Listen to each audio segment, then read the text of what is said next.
Welcome back to my office. Today's video, I'm going to talk about my substrate that I use for my pinguiculas. My pings pretty much use the same for everything from my mother plants to my propagations, anything that I am really using right now to grow my pings. So I'm going to just show you exactly the substrate that I use, exactly the ingredients, and let's put together maybe just one little pot just to show you how I just put everything together. There are 4 different types of material that I use for my ping mix and just what I use to pot it. So I'll kind of go over that here for you.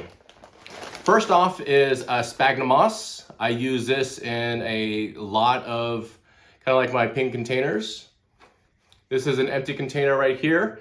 I really just use it for the bottom half of the pot. And the reason why I always put it in the bottom half is since I bottom water my pings, I fill up my pot with sphagnum moss about halfway or sometimes 2/3. Because since pings are really shallow, they have shallow roots, I just want to make sure that the ping mix doesn't get super wet. So in doing so, if I have the sphagnum moss here at the bottom, when I bottom water it, all the water will basically stay at the bottom half. The sphagnum moss was pretty much going to be soaked in water, and then the fibers seep up into the ping mix so it doesn't stay super wet. First part right here is peat moss. I use kind of like this organic type. I never use Miracle-Gro because Miracle-Gro peat moss has fertilizer in it.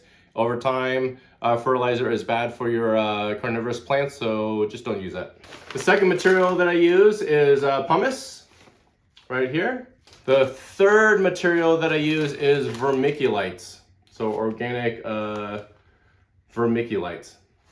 Now, I couldn't find this type to kind of like my nursery. It was kind of out, so I've kind of been switching back and forth to different types of vermiculite. I also have like this bag. It's a lot finer, definitely a lot finer than this type. I don't like it as fine, so I do prefer this Unigrow premium vermiculites, but I kind of like ran out. The nursery that I kind of went to pick this up, they only had like the very large 2 cubic feet worth of vermiculite, and I was like, oh, that's just too much for me, so I couldn't. What is the ratio of mix that I use for my materials? So I always just kind of do about like 1/3 each. So I take a little planter cup, and let me just kind of show you. So I just have like a little like nursery potting, a nursery pot right here. And basically what I do is I just fill up every single one with like 3 cups full. So each 3 cups of the peat moss, 3 cups of pumice, and 3 cups of vermiculite. Here's my mix right here. I just kind of pour it in here, and then I just kind of like mix it up with the little kind of scoop. That's about it. So let me just kind of next give you a closer look on how I put this together.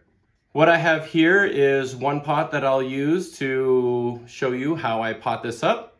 I already have here some sphagnum moss in one of my containers and my dry ping mix right here.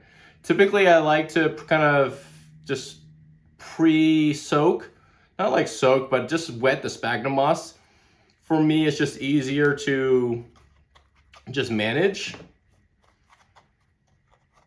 I pretty much just put it in the pot, just lightly kind of like pat it down, just make sure kind of like fits in like all the corners. As you can see, it just feels like a little bit more than like half of the pot.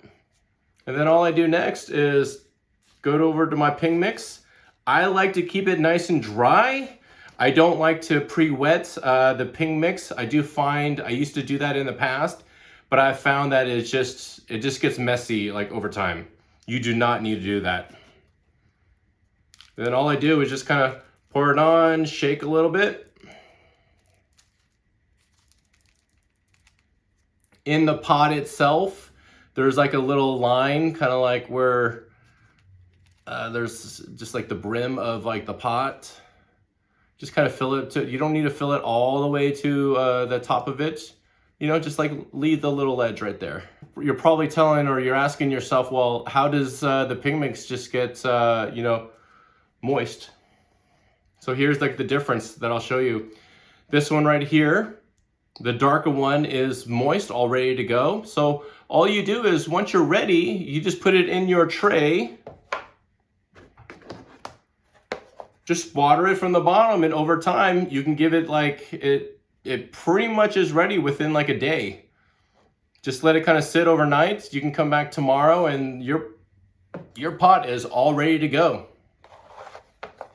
So here you can, let me just kind of originally put it where it was. You can see where the difference is. It's pretty easy. That's how I put together all the materials I have for my ping mix. Get my pots ready and my trays ready for me to plant my pinguiculas. All right, I use my pots for my mother plants, my trays for my ping propagations. And that's what you see behind me. Right here, there's my mother plants. Up here, I got my ping trays where all my propagations continually grow. And that's about it. Well, that's how I put together my ping pots for my ping mix. I got my sphagnum moss at the bottom half of my tray. It's all ready to go. My pots are for primarily my mother plants, as you can see here on my shelf. My ping trays are for my ping propagations. You can see them right up here on the other shelf that I have. Oh, I got some more up here. And that's pretty much it. So if you like how this video, hopefully this video helped you a little bit. It shows you how easy that you can put together ping pots, ping trays.